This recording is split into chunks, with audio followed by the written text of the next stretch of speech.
Яқин KZ. Ислам ағарту порталы ұсынады. Ең көп хадис жеткізген 10 сахаба. Сахабаларым көктегі жұлдыздар секілді. Қайсысына ерсеңіз де тура жолды табасыз. Әлемдерге рахым етіп жіберілген ақырғы пайғамбарға, оған Алланың игілігі мен сәлемі болсын, серік болған сахабалар өздерінен кейінгі келетін бүкіл ұрпақтар үшін үлгі өнеге. Шынайы ислам түсінігі мен өмір сүру дәстүрі сахабалардың кезінде айқын көрініс тапты. Хадисте айтылғандай, олардың өмірі кейінгі ұрпақ үшін қараңғы түнекте бағыт сілтейтін көктегі темірқазық, жердегі шамшырақ іспеттес. Олар пайғамбардан оған Алланың игілігі мен сәлемі болсын, асыл қасиеттерді бойларына сіңіріп, мұсылман қауымға таратуға мүдделі болды. Дүниені қуған жоқ. Дін шариғатынан алыстамай ілім ізденді. Ислам шуағын жаһанға жаю жолындағы толассыз күресте тақуалығымен танылған, шыңның ұшар басындағы ең көп хадис риуаят етуші сахабалармен таныс болыңыздар. 10-шы сахаба. Омар ибн Хаттаб, оған Алла разы болсын. Хазіретті Омар пайғамбарымызға, оған Алланың игілігі мен сәлемі болсын, уақи түскеннен соң 6 жылдан кейін исламды қабылдады. Әділетті 4 халифаның қатарында, көзінің тірісінде жәннетпен сүйіншіленген 10 сахабаның бірі. Хазіретті Омардан 539 хадис риуаят етілген. Омар бин Хаттаб радиаллаху анху ислам үмметіндегі ең белді өкілдердің бірі. Ислам ақидасынан Омар радиаллаху анху Абу Бәкірден кейінгі екінші дәрежесі жоғары сахабалардың бірі болып есептелінеді. Омар радиаллаху анху исламдағы орны өте жоғары. Пайғамбарымыз саллаллаху алейхи уассалам Омар жайында радиаллаху анху «Әл-хаққу бәъди ма'a Омар хайсу кәна» дейді. Ақиқат Омармен менен кейін, ол қай жерде болса, сол жерде ақиқат дейді. 40-шы адам болып Омар радиаллаху анху исламды қабылдайды, ғұламалардың айтуы бойынша. Омар радиаллаху анхудың тағы да басқа сахабалардан ерекшеленетін нәрсесі, пайғамбарымыз саллаллаху алейхи уассалам қайтыс болғаннан кейін халиф Абу Бәкір болғаннан соң сахабалардың бірі Абу Бәкірді халифату расулилля деп айтатын. Бірақ Омар халиф болған кезде Омарға халифату расулилля деген қолданбады, Омарға амирул муъминин дегенді қолданды. Яғни бүкіл мүміндердің басшысы, әміршісі деген атақ берілді. Пайғамбарымыз саллаллаху алейхи уассалам осыған қатысты хадисте «Инна Аллаха субханаху ва та'аля жа'алал хаққа аля лисани Омар» дейді, «Ва аля қалбихи». Мағынасы, Алла тағала ақиқатты Омардың тіліне салды дейді. Бұның тағы да хадистің бір мәнісі, Омар радиаллаху анху қандай бір мәселеде сөз қозғалса, қандай бір мәселеде жақтыртпаса аят түскен. Біз бәріміз білеміз, азан және хиджабқа қатысты Омар радиаллаху анхудың сөзіне қатысты аяттар түскен. Оның баласы Абдулла ибн Омар айтады, бірде бір хадис түскен жоқ адамдардың қалаған ойлары бойынша, бірақ әкем қалаған ойы бойынша аяттар түскен. 9-шы сахаба. Абдулла ибн Амр, оған Алла разы болсын. 700 хадис риуаят еткен. Ол өзінің уақытында ең оқымысты адам болған. Шәкірт оқытып, ұстаздық қызметін атқарған. Әл-Сахифа Әс-Садиқа атты өзінің кітабында пайғамбарымыздың хадистерін жазған. Ол сахабалар арасындағы ең алғаш Мұхаммед пайғамбардың оған Алланың игілігі мен сәлемі болсын хадистерін кітапқа жазып отырғандардың бірі болды. Абдулла ибн Амр бин Ас радиаллаху анху үлкен әйгілі сахабаның баласы, Амр бин Астың баласы. Абдулла ибн Амр өзінің тақуалығымен, намазды көп өткізуімен, түнгі намаздарды, оразаны көп ұстаумен белгілі. Пайғамбарымыз саллаллаху алейхи уассалам бірде Абдулла ибн Амрға: «Ей Абдулла ибн Амр, хәл құлта әна асуманна нахара ва әна қуманна лейла». Ей Абдулла ибн Амр, сен айттың ба, мен түнді намазбен өткізем, күндізді оразамен өткізем деп деген кезде Абдулла ибн Амр айтады: «Лақад құлтуху» дейді, мен оны айттым дейді. Сол кезде пайғамбарымыз саллаллаху алейхи уассалам Абдулла ибн Амрға айтады: «Ним ва қум, афтир ва сум» дейді. сен намаз оқы, бір күн ұйықта, оразаңды ұста, бір күн ұстама деген әңгімені айтады. Бірақ кейін Абдулла ибн Амр пайғамбарымыз саллаллаху алейхи вассалам қайтыс болғаннан кейін сол кезде пайғамбарымыздан күнде ораза ұстап, күнде түнгі намаздан тұруға рұқсат алмаған үшін қатты өкінеді. Хадиске өте сақ қарайтын және пайғамбарымыз саллаллаху алейхи уассаламның аузынан шыққан сөзді қалай шықты солай жеткізуге тырысатын сахабалардың бірі болатын. Дәл ол бірде сені қосудан не пайғамбарымыз саллаллаху алейхи вассаламның сөзіне бірден сені алып тастаудан қатты қорқатын. Абу Хурайра радиаллаху анху айтады: لا ما كان أحد أكثر مني في الحديث дейді, إلا Абдулла ибн Амр дейді. وهو كان يكتب أنا لم أكتب дейді. Абу Хурайра айтады: мен хадис ілімінде менен асқан ешкім болмайтын, тек Абдулла ибн Амрдан басқа дейді. Өйткені ол хадисті жазатын, а мен жазбайтын дейді. Пайғамбарымыз саллаллаху алейхи уассалам Абдулла ибн Амр жазып, оқып, білгеннен кейін Абдулла ибн Амрға хадистерді жазуға рұқсат берген бірінші сахабалардың бірі болып есептеледі. 8-ші сахаба Абдулла ибн Масхуд, оған Алла разы болсын. Алғаш иман еткендердің ішінде 6-шы болып мұсылмандықты қабылдаған. Пайғамбарымыз оған Алланың игілігімен сәлем болсын. Сахабаларына Құранды 4 кісіден үйренуді ескертсе, сол 4 кісінің бірі осы Абдулла ибн Масхуд. Хазрет Абдуллах Құран ілімдері мен фиқ саласының аса білімдар ғалымы. Одан 848 хадис жеткен. Сахабию Джалил, өте әйгілі сахабалардың бірі. Кейін пайғамбарымыз саллаллаху алейхи уассалам қайтыс болғаннан кейін Куфа қаласының қазиы болып орнайды. Қандай да бір мәселеде фәтуа берген болса, не болмаса қандай да бір мәселеде пайғамбарымыз сүннетін дәлелдеп келтірсе, басқа сахабалар ол мәселеге араласпайтын. Өйткені Абу Муса әл-Аш'ари радиаллаху анху Абдулла ибн Масхуд жайында естіп айтады: لا تسألون عن الشيء ما دام Абдулла бин Мас'уд фикум. Бізден еш нәрсе туралы сұрамаңдар, араларында Абдулла ибн Мас'уд жүрген кезде дейді. Абдулла ибн Мас'уд радиаллаху анху алғашқы Құранды пайғамбарымыз саллаллаху алейхи вассаламнан кейін айқайлап, дауыстап айтқан. Өйткені пайғамбарымыз саллаллаху алейхи вассалам кім аятты Каабаның алдына барып оқиды деген кезде Абдулла ибн Мас'уд мен деп жауап беріп, Каабаның алдында оқыған. Құранды өте жетік меңгерген және өте түсінгендердің қатарынан болатын.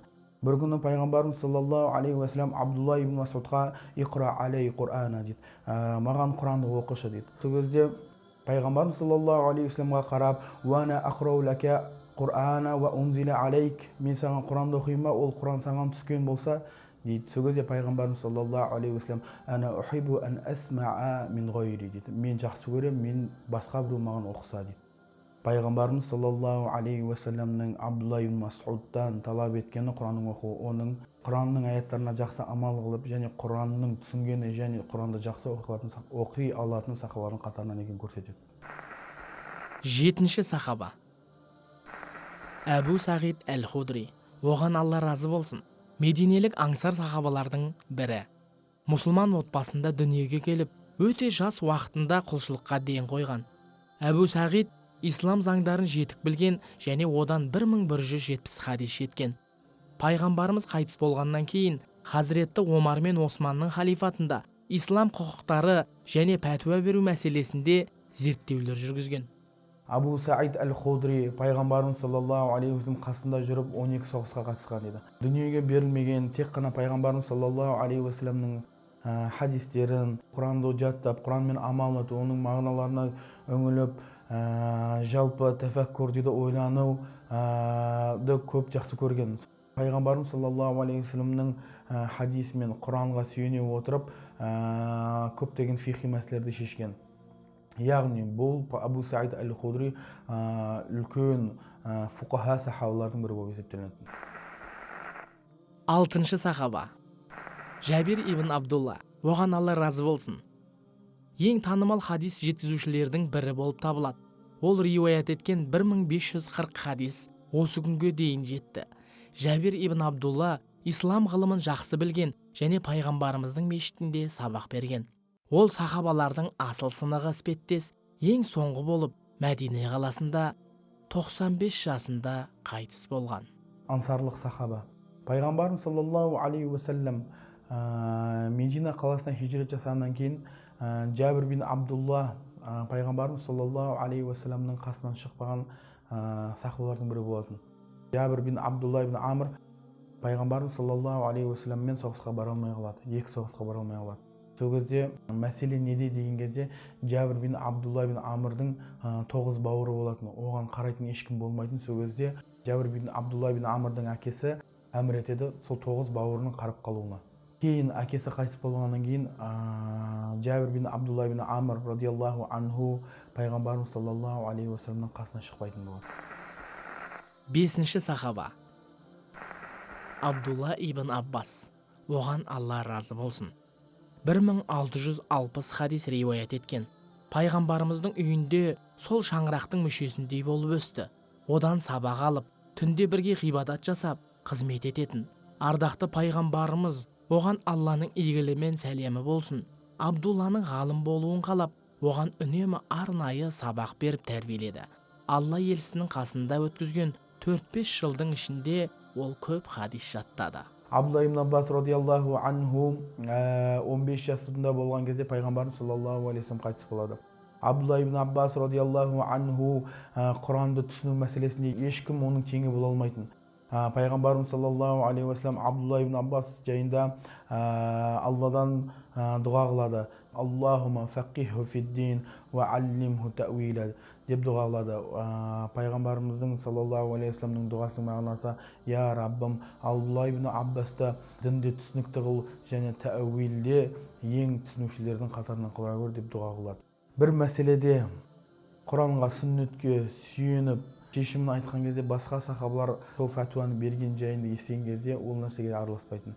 Абдулла ибн Умар радиаллаху анху Абдулла ибн Аббас жайында كان أعلم الناس فيما أنزل لمحمد sallallahu aleyhi ve sellem. Абдулла ибн Аббас пайғамбарымыз саллаллаху алейхи уассаламға түскен нәрседе ең білімді болатын дейді. Амаш айтады, Абдулла ибн Аббас كان أعلم الناس في السنة وأوسع علمه بين الصحابة дейді. Абдулла ибн Аббас радиаллаху анху сахабалардың ең білімдісі және түсінігі ең мықты сахабалардың бірі болып есептеледі деген Амаш сондай сөз айтады. 4-ші сахаба Мүміндердің анасы Айша, оған Алла разы болсын, 2210 хадис жеткізген. Сүйікті елшіміз Мұхаммедпен оған Алланың игілігі мен сәлемі болсын, 9 жыл бірге отасқан Айша анамыз діни үкімдердің көпшілігін, әсіресе кез келген адам біле бермейтін отбасына қатысты мәселелерді ең жақсы білген. Пайғамбарымыз қайтыс болғаннан кейін талас тудырған кейбір даулы мәселелерді сахабалар Хазіреті Айшаның төрелігіне жүгінетін. Пайғамбарымыз саллаллаху алейхи уассаламның 3-ші әйелдерінен болып есептеледі. Хаким өзінің Мустадрак деген кітабында Нуқилат рубул шариати фиддин мин Аишати радиаллаху анха дейді. Шариат дінінің 1/3 бөлігі Айша радиаллаху анхуадан келген деп айтады Хаким өзінің Мустадрак кітабында. Айша анамыз пайғамбарымыз саллаллаху алейхи уассаламның қасында өте үлкен діннің қызметін атқарған. Былайша айтқанда, егер қандай да бір мәселені пайғамбарымыз саллаллаху алейхи уассалам әйел қауымына жеткізу керек болатын болса, Айша анамызды кейде қолданып отырған. Кейбір әйелдердің мәселесінде радиаллаху анха Айша пайғамбарымыз саллаллаху алейхи уассаламнан сұрақты қойып, одан жауап алып әйелдерге жеткізіп отырады. Сонымен қоса пайғамбарымыз саллаллаху алейхи уассаламның ең жан досы Абу Бакр радиаллаху анхудың қызы болатын. Айша радиаллаху анха өзінің хадис ілімінде пайғамбарымыз саллаллаху алейхи уассаламның жеткізген хадистерінде өте білімді болатын. Абу Муса ал-Аш'ари айтады: "Вама ашкала алейна асхабу расул саллаллаху алейхи уассалам илля саална Айша радиаллаху анха" дейді. Қандай да бір хадисте күмән туса, не хадисте сахабалардың арасында талас тартыс болса, сахабалар бірден Айша радиаллаху анхадан сұрайтын дейді. Абу Муса ал-Аш'аридің сөзі Айша анамыздың радиаллаху анха пайғамбарымыз саллаллаху алейхи уассаламның хадис шарифін жеткізуде қандай маңызды рөл болғанын көрсетеді. 3-ші сахаба Анас ибн Малик, оған Алла разы болсын, 2286 хадис риуаят еткен. Мұхаммед пайғамбардың Алланың оған игілігі мен сәлемі болсын көрнекті сахабаларының бірі. Анас Бану Хазрач руының аңсарларынан болды. Мұхаммед пайғамбар 632 жылы дүниеден озғаннан кейін ол көптеген мұсылман жорықтарына қатысты. Бұл сахаба белгілі пайғамбарымыз саллаллаху алейхи уассаламның қасында көп жүруімен және қызмет етуімен. Пайғамбарымыз саллаллаху алейхи уассалам Медина қаласына көшіп келген кезде анасы Умму Салима Анас ибн Маликті пайғамбарымыз саллаллаху алейхи уассаламға алып келеді. Ана атайтука бихи лияхдимак уд'у лаху дейді. Пайғамбарымыз саллаллаху алейхи уассаламға анасы Анасты алып келгеннен кейін мен баламды саған алып келдім. Саған қызмет қылу үшін дұға қылшы балама дейді. Пайғамбарымыз саллаллаху алейхи уассалам сол кезде оның ақшасының көп болуы, оның баласының көп болуы және оның өмірінің көп болуы жайында дұға қылады. Анас ибн Малик ең ұзақ өмір сүрген сахабалардың бірі болып есептелінеді. Ол ғалымдардың айтуы бойынша 2600 хадис жеткізген. Бұхари мен Муслим Анас ибн Маликтен келген радиаллаху анху 180 хадисті келтіреді. Және Бұхари Муслимде келмеген 80 хадисті келтірсе, тағы бөлек Муслим Бұхариде келмеген 90 хадисті келтіреді. Бұндай хадистің мөлшері Сахих Бұхари мен Сахих Муслимде келуінің бірден бір себебі Анас ибн Малик радиаллаху анху пайғамбарымыз саллаллаху алейхи уассалам хадисін жеткізуде ең сенімді және ең пайғамбарымыз саллаллаху алейхи уассалам хадисіне қатты сақтықпен қарайтын сахабалардың бірі болып есептелетініне бірде бір дәлел болады. Екінші сахаба Абдулла ибн Омар, оған Алла разы болсын. Бала кезінен бастап пайғамбарымыздың ілім кәусарынан сусындаған сахабалардың санатына кірді. Ислам түсінерлік жасқа толғанда бірден иман келтірді. Пайғамбарымыздан және оның сахабаларынан ілім үйреніп, білім жетілдірді. Ілім мәжілістеріне қатысып, діни мәселелерді терең білетін ықпалды сахабалардың біріне айналды. Ислам тарихында 4 Абдуллах деген атпен әйгілі сахабалардың бірі осы Ибн Омар. Ол 2630 хадис риуаят ету арқылы біздің тізбегіміздің екінші орнына жайғасты. Оның тәпсір, фих әсіресе хадис ілімінде орны ерекше. Мұсылмандардың екінші халифа Амирул Муъмининнің Омар бин Хаттабтың ұлы. Абдулла ибн Омар жастайынан сахабалардың арасында пайғамбарымыз саллаллаху алейхи уассалам тәрбиесін көріп қасында өскен. Пайғамбарымыз саллаллаху алейхи уассаламның сүннетіне өте берік, сондай ықтиятпен жасайтын. Имам Нафи бұл кісі туралы لو نظرت إلى عمر إذا تبع أثر النبي صلى الله عليه وسلم لقلت هذا مجنون. Егер Омарды сен пайғамбарымыз саллаллаху алейхи уассаламның сүннетін жасаған кезде, көрген кезде, оны жынды деп ойлайтын едім дейді. Өйткені ол Абдулла ибн Омар кішкентай пайғамбарымыздың амалын да тастамайтын. 12 жас кезінде пайғамбарымыз саллаллаху алейхи уассаламның Бәдір соғысына сахабалар жинаған кезде мен де сіздермен шықсам бола ма деп сұрайтын. Пайғамбарымыз саллаллаху алейхи уассалам жоқ, сен әлі кішкентайсың деп қайтарып жіберетін. Кейін айтқан кезде Абдулла ибн Омар айтады, мен Бәдір соғысына сұранған кезде 12-дегі бала едім дейді. Одан кейін тек қана оған бірінші рет джихадқа бару Хандақ соғысына рұқсат болды. Ол кезде Абдулла ибн Омар 15 жастағы бала еді.